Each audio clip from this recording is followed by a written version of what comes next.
Oh yeah, it's running. This thing on? This thing on? This thing on? Hello? Hello? Let me put my phone not here and on silent, dude. This guy had that boing noise. Doing, doing, doing. Alright, Ben, you want to start us off today? Sure. How are you doing today, Hank? I'm doing great, Ben. How are you doing today? You're doing great. I'm doing pretty good. I Tony would say. Tiger? Tony the Tiger? Nah, I'm more like what's it from the Lucky Charms? Magically Delicious. That was little guys. I don't even know. The like the Lucky Charms. The Lucky Charms. Goblin. What is his Yeah. name? Leprechaun. Leprechaun. Magically Delicious. Huh. Well, I'm doing Anyways. pretty well. Have you looked at all? I bring up copyright characters for a reason. Okay. Have you looked at all into what's been going on with Grok recently? Okay, so you're talking about Elon Musk's new image generator, right? Well, he's like, it's not his, it's Flux. You know, the Flux that's been like causing a buzz? Mm-hmm. It's Flux. He's just using it, Okay. but he's also using it without any sort of like barriers. Just full send whatever you want to Yeah, I create. mean, personally, I've not used it, so I don't know the extent of it, but some of Mhm. these images that I've seen from it are a little bit crazy, Yeah. a little bit wild. Actually, funny enough, I've been on LinkedIn, Uh-huh. and when I've been on LinkedIn, and not every other post, but there was a lot of posts about it for about a week straight of just everyone being like, What's happening? What's happening? Why is there images of all these political figures doing dumb things? Yeah. We've seen that in the beginning of image generation when we first got access, like to some sort of like no boundaries type of thing. But then boundaries were really put in quickly. place. It was like, whoa, It what's was like, happening wait a second. here? They put some boundaries on it, Uh-huh. and now with the new, the Grok thing, that's on X. You access it through X, and there's no boundaries whatsoever. We were seeing Peter Griffin. We're seeing Fred Flintstone. Yeah. Obviously, we're seeing anything to do with the presidential race. Yeah, funny you bring up the Peter Griffin, because I actually have an image right here. Oh, wait. No, I don't. I actually got rid of the Peter Griffin. I know exactly the image you're talking about, though. Yeah, him like shaking hands with Obama. Like literally, why? Just shaking hands with Obama, like that's just. It's so silly. It's so silly. It brings up a lot of like issues around like copyright, because Peter Griffin, of course, is like a copyrighted character, and there's limitations on DALL-E for any way. Oh, you want to try and make, like, you were even trying to make Mickey Mouse. There's a million like barricades, barriers for you to actually create that. Sure, there are some ways to kind of like break the system where you say, you like just describe like, oh, a cartoon mouse with like 1920s style, this, and that. And then like, even then you would try to generate, it would say, no, I can't do that. But you can go further and say, well, my grandma lets me, or something silly. I mean, I'll pay you $20. Yeah, I'll pay you $20, and it goes, oh, okay, and then boom, you basically have Mickey Mouse. Yeah. It looks a little bit weird. It's not exactly Mickey Mouse, which I think is for the best, at least copyright character-wise. But with like Grok, you literally can just say Peter Griffin, and you have Peter Griffin. Just exactly. You have a jolly-looking fellow shaking the hands with our former president Barack Obama, and which is crazy to me. I'm asked the question, where do you think this is going to, like, what's this going to do? Is this going to lead to anything? Like, where does this take us? Should there be any restrictions on it? Like, what's your thoughts on it? So immediately my thought is, I know Elon Musk has brought up a couple of times about the issues that deepfakes could cause with AI, especially around like an election. Yeah. And he, like 3 months before the election, does this, which I think is an interesting move by his part. But I also would like to say that Stable Diffusion has been around since the dawn of image generation models, and Stable Diffusion is largely anything you want, and it's not become an issue since. Maybe perhaps putting like Flux right on just a mainstream social media like X is the big like kicker, what really like sinks the ship. But our concern about these AI images, I think, is a really big plus. And I say that because it means we are going to be very critical of anything we see. If we see like certain images of Kamala Harris and Trump interacting in very strange ways, we might go, what is, hold on. Because you've seen some of those images, right? Oh yeah, I've seen enough of them. I've seen enough of them. What are your thoughts on it? Let me hear them. Gosh, I mean, I just look at it as it's pretty scary. Like that's like my first thing that pops up in my head in Yeah. terms of just like the image generation in general.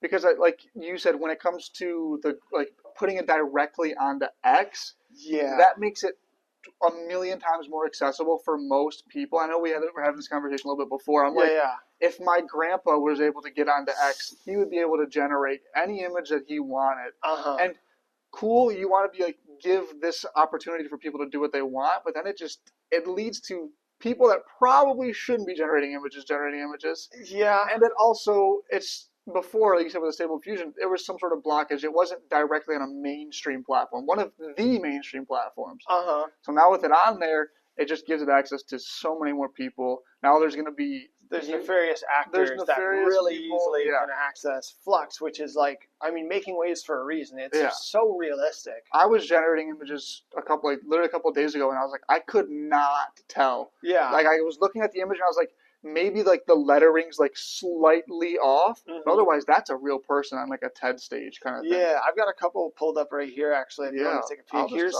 See what you got. Yeah, right here I've got Donald Trump shaking hands with an unknown figure, but way back in the day. Maybe that George Washington. Maybe that is somebody. I just don't recognize him personally. I definitely know the man with the orange hair though. Yeah. And like, it's incredible how it looks real. It's real enough where a Facebook person would, like a Facebook older individual would have no clue. They'd be like, "Oh my gosh, why is he dressed up like that?" Yeah, you know? Like we notice like the ye olden apparel. Yes. It rings bells in our heads because like I mean we're surrounded by it. We see all these things, and like it's just crazy to like the untrained eye, especially some other things. I'll pull up a couple of other photos. I have right here.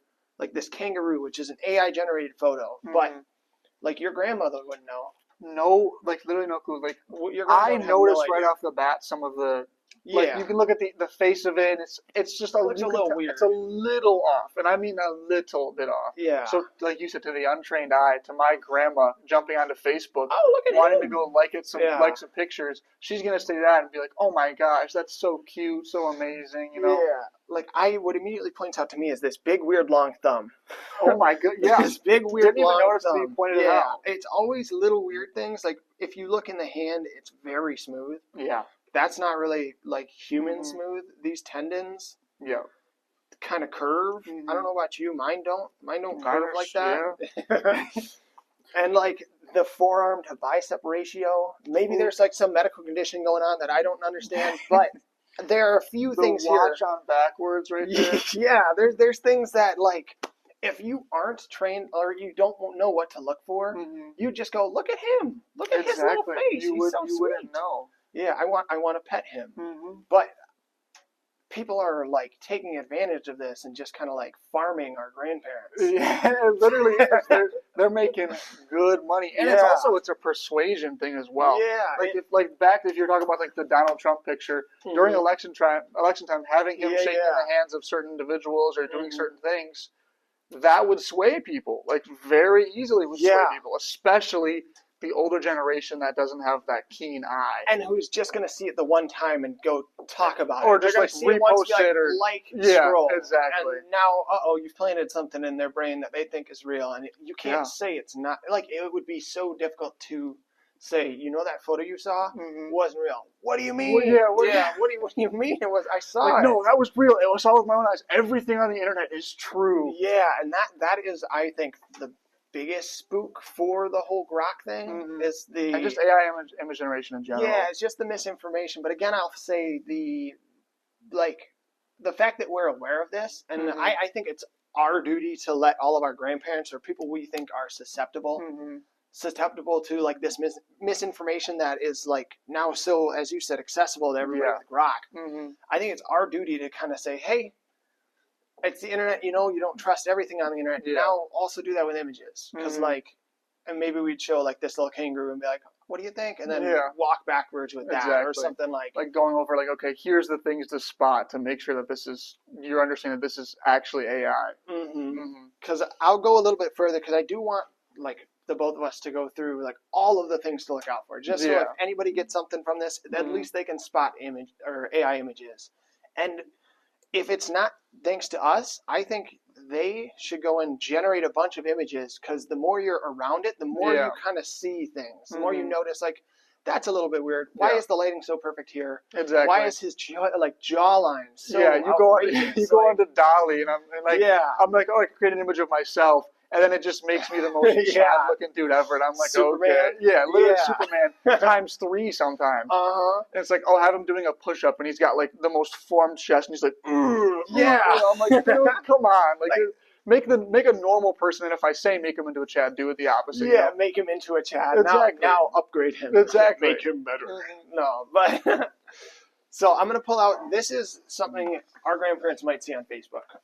Yeah. Oh, so you guys might not be able to see this, but made it with my own hands. But no one appreciates this, and it's a photo of a little boy sitting in front of what looks to be like a kind of like a wood carved treehouse thing. Yeah, just insane looking. Yeah, and it looks really impressive. And with this caption, made it with my own hands, no one appreciates it. And he's got a little saddish face. Yeah. Oh, what is this? He has a third hand. Yeah, he has a third hand.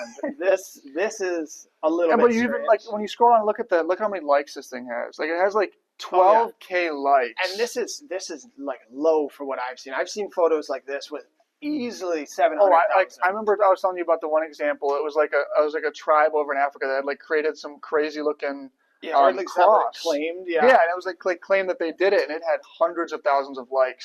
Everybody's reposting it, sharing it, saying this is so cool. This is so cool what they did. Praise the Lord. Yeah, exactly. Just manipulating people. Yeah, because I mean, and like it's so tough because there's like there's a line where. Yes, that's just something that somebody generated, and it's something cool. But then it's the lie there that they did that. It's totally disinformation. If they were right off the bat said this was an AI image that I generated or something like that, and that's something we could just really quickly touch on. You know how they're trying to in images start adding in some sort of like little tag or something in the background, making sure that you understand that this is AI generated. Yeah. So I think that's something that we're going to see a lot more of. I think ethically, absolutely. I think we should have that. Yeah. Especially because, like we were talking about, this right here, to the untrained eye, you would not have thought anything of it. You would have just went, you would have been like, oh, cool. Kept scrolling, like whatever. Maybe you comment and be like, tag. Exactly. Janet. Oh my gosh, look at him. But if over in the top left, right corner, there was a little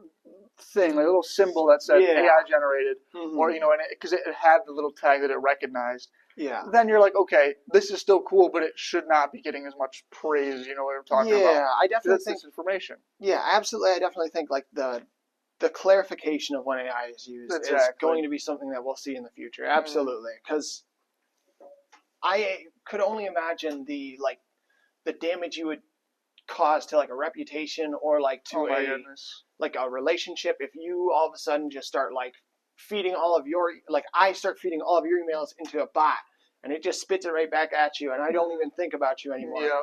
And you learn, oh, it's just been AI I've been talking to.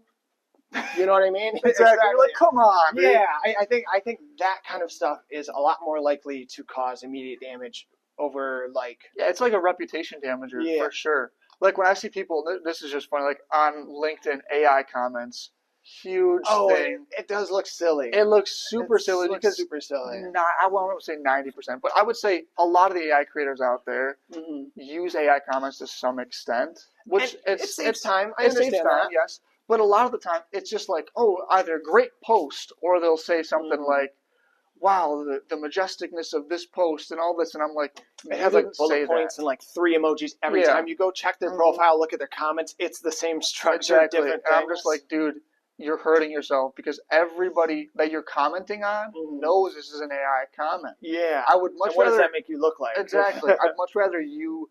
Even if it was not as solid of a response, but it was just sounded more human, I'd 20 times prefer that than I got on and I see this comment that's just like wonderful post, and it just kind of like I would rather somebody comment something totally different from what the post is about. They could be talking about like, oh, do you see the Mets or something? Yeah, exactly. At least I know you said that. You know what I mean? At least you were here, right? It wasn't just Exactly. like some sort of bot crawling through LinkedIn and then Mhm. hitting your 25 creators you put in there that Oh you my gosh. message daily Mhm. when they post. Yeah. But I understand the time save. I Yeah. understand like people don't want to spend so much time on LinkedIn. But if you're trying to like actually do meaningful like growth and connections, I think people deserve to I would think see so. what you have to say Yeah, personally. genuinely what you have to say. You know.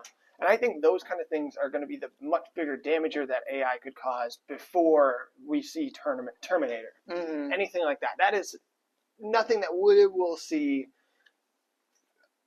Hopefully ever. Yeah, the nature of it, at least the way it's moving, I can't say it's going to be a never thing. Yeah. Like I hear certain things every now and then. Yeah, of course. That kind of piques you. You're like, why are they doing that? Yeah.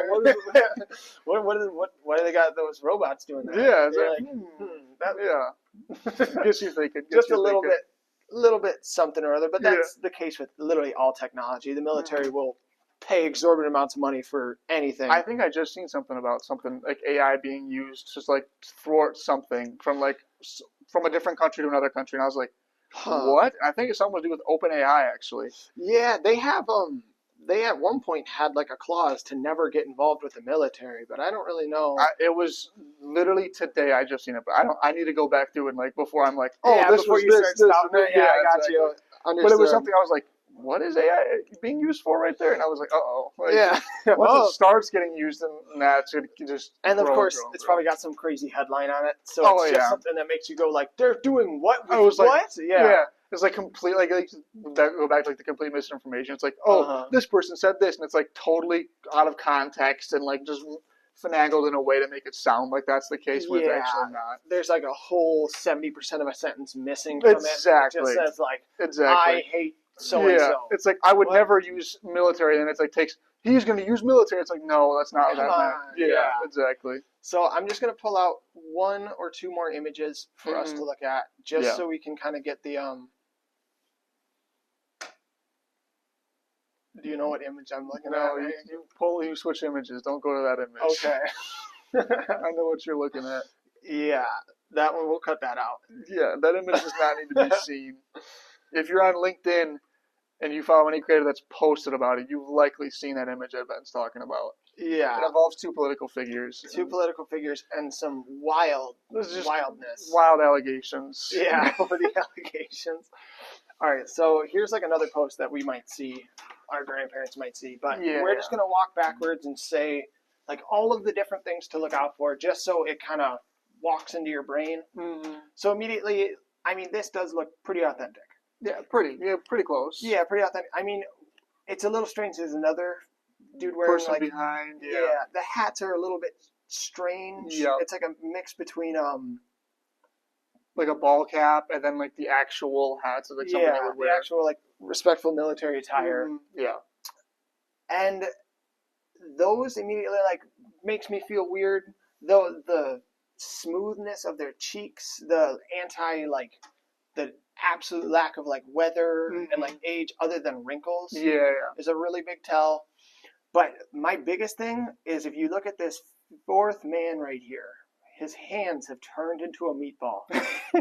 They've turned into a meatball, and he's also suffering not that great. Yeah, they're sort of melting into each other. Which, I mean, if you were to look at it like from a person that's been maybe in like a veteran or something, you look at that, you're like, wait a second. I guess like it's possible that they had their hands turned into meatballs. It is. Like it's possible, but not that likely in this scenario. You know, it's something to look out for. Yeah, I don't think it would be so like blurry. Yeah, exactly. You know and I think that's a big part of this. Like, you're looking at this, and I can like almost immediately tell that this is AI generated, primarily off the fact of how smooth everything looks. Yeah, it doesn't look like this is they don't actually five people sitting there. Yeah, they don't look like they're aged, and it looks like they're all like kind of plopped next to each other. There's only there's like not enough seats. This last guy's not actually even in a seat. No, like he's just put there. Like this, if you were to take this guy out, it would be much more realistic for him to be there. Yeah, literally impossible. He's inside the wall. He's actually just a painting on the wall. No.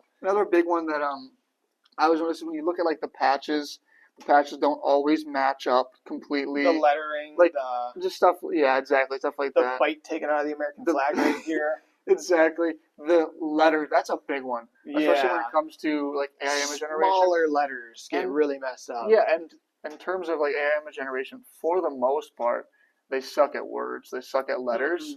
If I'm trying to generate something for myself, it takes probably about 10 to 15 attempts before I'm actually getting exactly what I'm looking for. That might be like something that'll change with Flux, because like It has. Grok, I've been using it more. using Flux is really good with making words. Which is good and bad, you know. Yeah, good and bad. I have noticed, so it's much better at making words, but the words look a little bit goofy. They look almost, at what I've seen, they more often than not look like a Comic Sans. Like they're very clean characters and they're like impressive that way.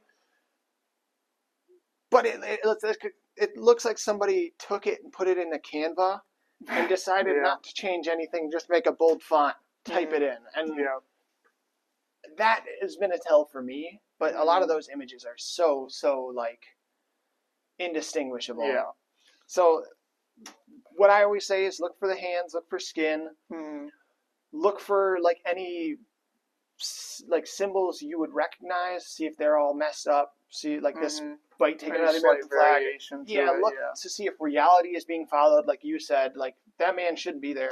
Exactly. He should not be there. Yeah, and usually lighting as well. It looks like they're in a they're on a plane.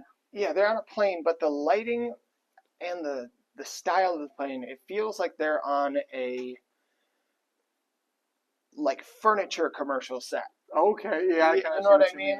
It's not realistic. That's not how it looks. Yeah. So those are all the things that I would say definitely look out for. But we're also going to look at something like this, which is made by Flux, actually made by Grok. And although we don't have the most like intense resolution for it, at a glance, this looks as real as it gets. Yeah. I mean, the lighting follows suit. If you look at the textures here, because usually if it's not a human photo, you can look at the textures of the building and see if they match up. Yeah. And I guess, this looks a little funky. But you're literally having to zoom in. Yeah. Who is zooming in, you know? Nobody's zooming in and seeing that these lines are a little bit, don't match up. Exactly. They get a little bit swirly. Nobody's doing that. Exactly. But like, let's look at just the main frame of the image right here. Just the couple, the married couple right here. Yeah. So we'll do what we did for those old gentlemen. So first, I'll go with hands. His hands are kind of like muffled together, but they're still 4 fingers. Yeah, and that could have been just loss of like we don't have the highest resolution image. Exactly. So I think one of the biggest things is when you like really look at their face. Yeah, their faces are weird. Both of their faces are a little off. They don't look. They're just, I don't know. Like they're off. He looks a little bit warthog-ish. Yes, his face is a little warped, and she's similar. Her face is like a different texture right on her chin. You can kind of see there's it's a little bit different there. Yeah, she almost looks like she's eating like the sourest, like warhead, or like, unnamed sour candy. We're both eating a piece of sour candy, and we're gonna take a picture together. Yeah, so their expressions don't quite match the photo. Like this is a wedding photo. They would not really be like. She wouldn't be like, ooh, I don't want to be here. I mean, he wouldn't be like. Yeah. So, and I think this just goes to show, if you were to take a glance at this, you would never know. You'd be like, oh, congrats. I would be, if I had somebody on my Instagram put this out there and I didn't, like, I was none the wiser, I wasn't looking, I would have said, oh, congrats, and keep going. Like, I wouldn't have even thought anything quick. of it. Yeah, especially Flux does so well with, like, copying your face and putting it places. But I've noticed the edges of where your face would be, it messes up with. So I'll see weird big, like, chins, like, right where they, like, piece it on. They slap the face onto it and then build the face around it. And the chin always tells for me. Yeah. But... so those are what to look out for, image generation. We're going to move on from all of these discussions with at least image safety. Yeah.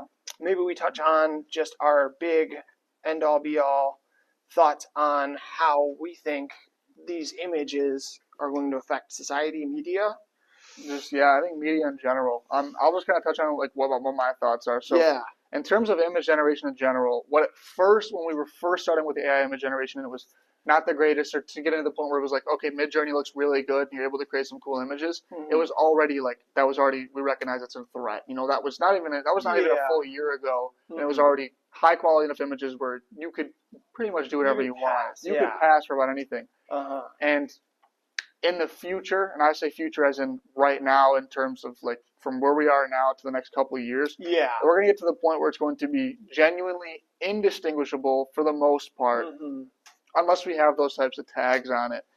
And it's gonna lead to a lot of different mix-ups and trouble, I think. I just like we had talked about earlier about how fooling the parents and fooling the stuff, it'll be the point where you're gonna be fooling us. You know, you're gonna be fooling everybody involved. I could imagine a kid with like this AI could take a photo of themselves and say, "Put me in a study session." Yeah, when they're and exactly. You know what's fun is with the in painting and things like that, and be able to like go and do stuff like that with your own, putting your own image in there, image to image.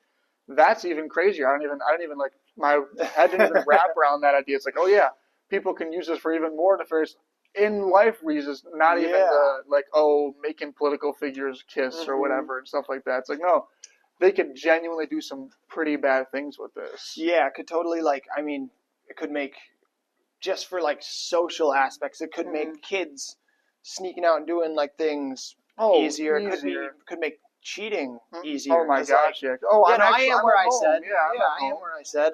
You have a photo of your workplace. You have a photo of you.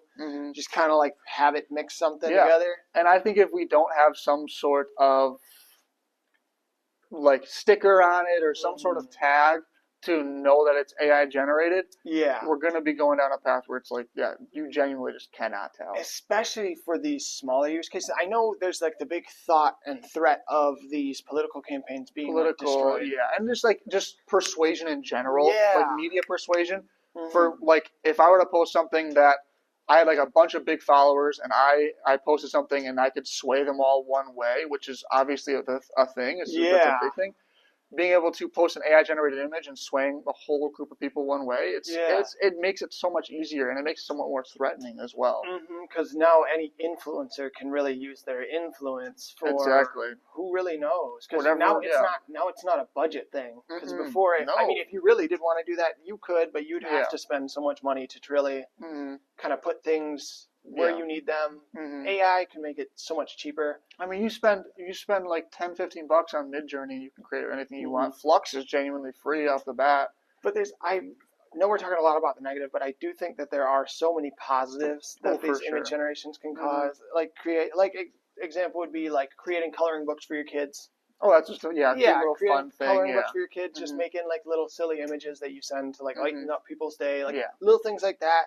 There's also the little things like I mentioned, the cheating and the like lying, that I think would be a lot more likely to convince people, whereas like the political stuff, as I was mentioning earlier, would not. And I say that because we would immediately see it and go, wait. We're aware that these deepfakes are existing. We're aware that he wouldn't really do that, or she wouldn't really do that.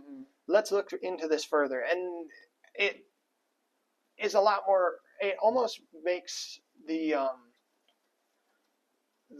general public, at least an informed general public, which I know is like hard to ask for just people to just have information and to use information, but an informed general public that knows of these deepfakes, it would almost make them more involved, more wary. They'd be more wary, but by going through and just debunking all of these fake images that they are seeing, it makes them more involved in the process. It gives them more of a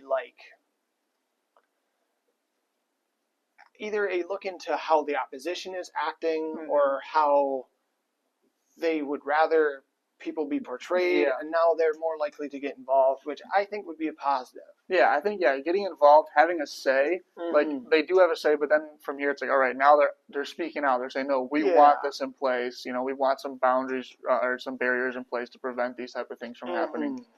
Cool, exciting. You know, that is getting everybody involved so that we have a safer AI, and at the end of the day, more beneficial to the wide majority of it for AI. Yeah, safer AI is definitely a hot button topic, I would say. Oh my gosh. Yeah, especially like with like all the issues with data that can be. I mean, besides the like socioeconomics of what AI could cause, like with the elections and stuff, there's still like definitely issues with data safety that AI could cause, such as like anything you put into them could just be accessed by their company, and there are clauses where they say we're not going to do anything with it.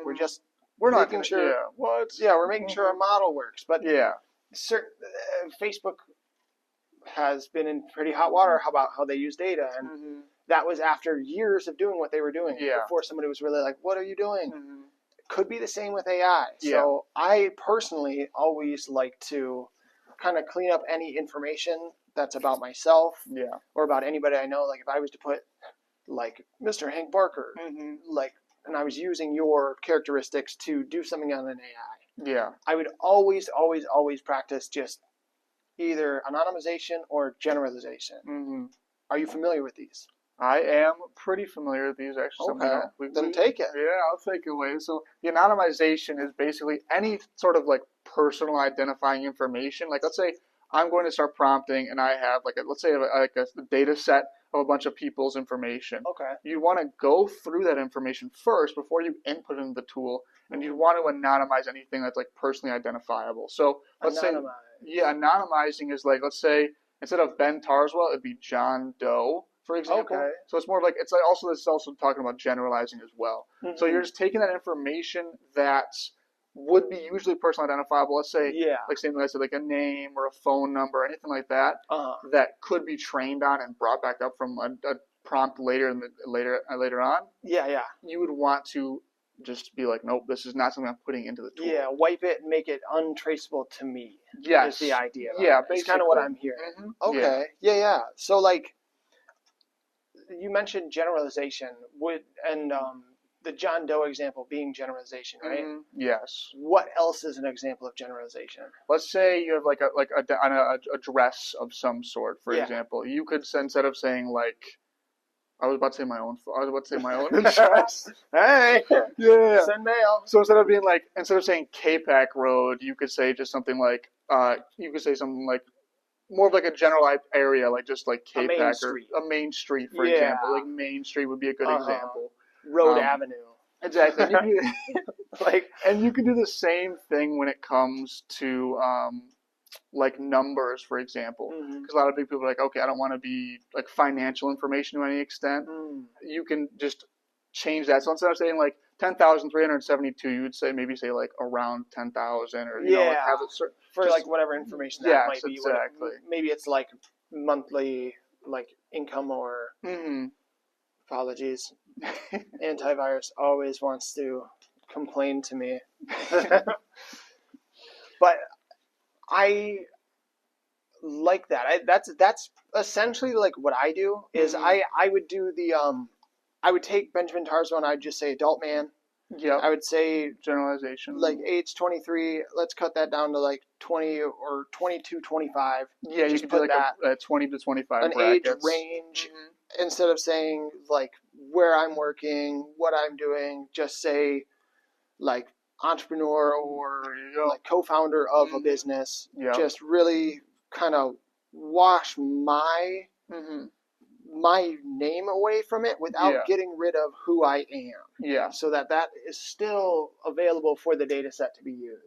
And you only need like that basis. Like there's no point in Benjamin Tarswell being in there compared to a John Doe. Like it doesn't need that to be able to complete its core function that you're asking of it. I think that's a big part of like when like people are like a lot of like CEOs and these higher up individuals, they're scared of having their employees use the tools because they don't know what they're going to put in it. They don't know what they're going to put in it. And that's why, in big part, you know, obviously this is what we do, but AI training is so important. That's why we're making a course. Exactly. You know, because it's so important, because if you just give your employees like full reign, hey, do whatever you want, they're going to do things like that. They're going to do whatever they want. Exactly. They're going to be putting in data that should not be out there, confidential data. They might be putting in their own social security numbers. You don't know. So you need to be training. You never know, especially with like the older generation. Oh, especially the older generation. They would have no clue. So teaching your, training your employees and your teams to be just aware of these things and know like some practices in place. Yeah. Could save you so much money, so much hassle. Yeah, and a lot of stress. And It'll a save you from like lot just of being stress. Yeah. Oh, I'm did they scared. just give away the entirety of our company Yeah. secrets? Oh my I don't gosh. know. Exactly, because you would have no clue, and that's Yeah. a big thing about like that's something needs to be in place. You need to have that training in place. Yeah, and not like a full-on training. You could at least set up a guideline. Say, Exactly. hey, if you are going to be using it, identify what like data you do need, and only the data you do need. Because data minimization. Yeah. If I'm making just like an email bot, I only need to see what emails I've sent and what emails I've received. Maybe if I want to go a little bit further, I could try to come up with like the gender of the responder just to see if maybe this email reaches a different, like reaches better based on gender. But I would not include anything about a name, anything about a company, anything about a, if I was to include a name of a company or any identifying information like that, I would include like the industry. Yeah. Like something very vague, like, oh, if I was messaging the automotive industry and they were male, they had a much more positive thing. Or if it was so-and-so female, then, you know what I mean? That is all I would need. So I'm not putting in age, I'm not putting in how much money they're making. Exactly. Who cares? Yeah, it doesn't need Don't put that in there. Yeah. It doesn't need it. Don't put that in there. For it to do to do what it needs to do, those are just extra things that it might even lead to more problems in terms of like, all right, maybe you're like, it's not like fudging the data, but it's like it's trying to do too many things at once. It might even introduce like a bias to it. Yeah, it like, could, for sure. Companies with more money, like, or just like if we were to include like area codes, really, like have a bad history with AI. They really like to say, oh, this area code, look back through history. If it's like not a great area, well, an area that has been unfairly treated by systems, you know what I mean? It might say, yeah, this is not a good area. But really, it's just been like abused. You know what I mean? It's been abused. They haven't had like opportunities, etc. But it just lumps it. Just lumps it. Dude, and it's not good. AI so bias. Don't talk to them. Yeah. What? AI bias is we could have a whole hour-long conversation about that, which we might. Yeah. Hey, there you go. In terms of other, let's talk about some other like just quick and simple solutions that we can kind of cover. Oh yeah, for data. Just for data, in terms of like, all right, we talked about when you're actually inputting it into the tools. Let's say what you need. Yeah. Anonymized. Yeah. Let's take it like another step in a different, like similar direction, like on ChatGPT itself. Let's just go with ChatGPT. Yeah. Because I think that's where everyone should start personally. Yeah. Exactly. You don't really need to try to go for like a Midjourney or a Runway. It'll just confuse you. Go just for real. One of the biggest ones that we see, or one of the easiest ones to do, which is just literally a toggle, is turning off allowing it to train on your data. Yeah. It's you just like you go into the settings and you just literally click it off and it says allow us to train your data. Turn it off. Is that the make this model better for everybody? Yes. They rephrase it. Yes, so you they kind of rephrase feel like, it. oh. Yeah, you're like, oh, I want to make it better for everybody. Yeah. But if you turn that off, it's not going to be training on your data. That's much less of a hassle you're having to worry about compared to, if off the bat you're allowing it to train on everything you input. Yeah, I'm trying to pull it up right now, but it's giving me a lot of issues. That's all right. So you're talking data control setting underneath your profile, the improve the model for everybody, which is really just the let us hold on to your data. Yes, let us train on your data as well. Yeah. So if you turn that off, that should be off. Yes, you're not having to worry about it. Gotcha. There's also, for certain accounts, there is personalization, which is a memory. Yeah. Which is, you don't really get to pick it. No, it just decides what it memorizes. Which I've had it like just randomly. It's like, okay, memorizing that you're making a post for LinkedIn. I'm like, I know. You don't need to know that. Like, why do you care? What is this going to come up with later? Yes, exactly. And I've honestly never had it have like a genuine use where I'm like, oh my gosh, I'm so happy I had memory enabled for this moment right here. Me really either. Especially, I wish it could say, should I remember this? And then if you were to use it, because it does make me uncomfortable that it is holding on to all this data. But if I were to use it with like anonymized data, I would rather ask, hey, should I? Yeah. Is this something I should? Instead of saying like, oh, like I've used it for a D&D campaign. It Yeah. it remembers my D&D campaign. Exactly. It just And it does remembers not- the oddest things. Does not help me at all with work or Exactly. anything. Like until it gets improved to the point where it's actually beneficial, I see no need to actually have it on. Yeah. Another big one that I've seen is the temporary chats. Okay. You have more experience with that, so I'll Yeah. kind of explain it.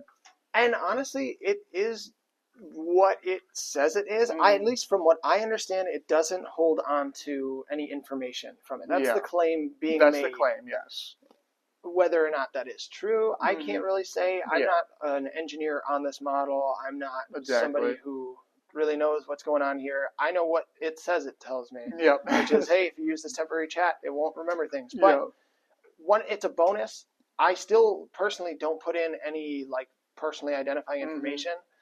But when I have used anonymized data trying to use it through a temporary chat will not let you download anything. Oh, really? So that really, like, by using this temporary chat, it kind of like downgrades the model. You can't use their data analysis really at all. Yeah. It can like sort text, but if I say I had a CSV of like 1,000 things, I need, please like reorganize this or do whatever you will with this. Yeah.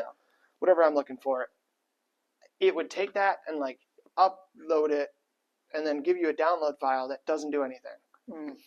So what's the point? So you have to use it with the regular chat. So it's one of those things where it's like, yes, it can benefit you if you're like maybe doing some sort of like emailing or something where you're just wanting something brief. Yeah, something brief and simple and not going to be having to analyze a bunch of data, for example. Especially like something that you don't want to come back to. Because I have made temporary chats that I've wanted to come back to. They're temporary that's for a it. reason. Yeah, that's they're it. gone. So be careful. I know it says it and it should be very obvious, but sometimes you're having like a good conversation. You're like, oh yeah, I want to come back to this. And sometimes like a eureka moment happens later, and you're like, oh, I was just working with the model. Yep.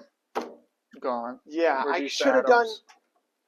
And you don't want to go back through. Yeah, I don't know. Exactly. No, I know what you mean. So in terms of ChatGPT, there's a bunch of options in place already, and that's just off of not even doing your own anonymization, generalization type of stuff. That's just off the base platform itself. And even if you upgrade to like the Teams workspace, they have more like restrictions in place in terms of how they do things. That's cool. Yeah, which is really interesting, especially like if you're a company that's looking to actually use the tool and the Team who are workspace. Particularly uncomfortable with it, which are most, I would say, which is most that aren't massive conglomerates with millions of dollars that they could lose $2 million here, and sure, it would show up on the report. The company's still there. It's not like mom and pop shop. They got 28 employees. They want their employees to eat. Well, I've heard this AI thing is good. I don't know though, because all these big things I'm hearing. They don't want to jump into it and then get it blown up in their face. Yeah, that's where the Team workspace, I think, is something really beneficial. That like is definitely a good step in the right direction. Instead of just saying, okay, everyone buy ChatGPT and use it. You do the Team workspace. You have a certain amount of people, and I think cool things you can like collaborate with GPTs and all that sort of fun stuff. I'm pretty sure. Yeah. Cool. So yeah, I mean, I think we've covered a lot today, Ben. I think we have as well. And I think that what do we want to end on? Because people remember the first things, they remember the last things. What is our big takeaway? Subscribe. No. Subscribe to our YouTube channel. No. We're going to do dirt bikes. It's going to be so sick. I'd say the biggest things to remember is basically, first of all, be wary of what's out there. Oh, yeah. That's the biggest takeaway, I would say. And learn how to keep your data safe. Learn how to, when you're trying to prompt the AI tools or using these AI tools, understand the risk there. Oh, yeah. And understand, that like that risk is there, but you can still benefit from these tools. You just have to be made aware of how to use the tools properly, basically. Yeah, essentially that risk has always been there with the internet. At any point, you could give out your social security. It's there. You can do it. Post it on Facebook. Exactly. But you could. It's just kind of learning how that ties in with these AI tools, which seem magic on paper, but really are pretty dumb. Like in the grand scheme of things, if you don't know how to talk to it, if you don't know what to look out for when you're putting things into it, it's just going to do what it's going to do. And that might make it seem dumb, or it could say, wow, that was wonderful, really that was good. magical. Yeah. So absolutely, be safe with your data, and don't trust everything you see out there. Yeah, That's a good way to end it. Right yeah, great ways to key takeaways. Mm-hmm. Key takeaways. Join us next week for dirt bikes, dirt bikes, and maybe a talk about bias and fairness with AI Ooh. on dirt Alrighty. bikes.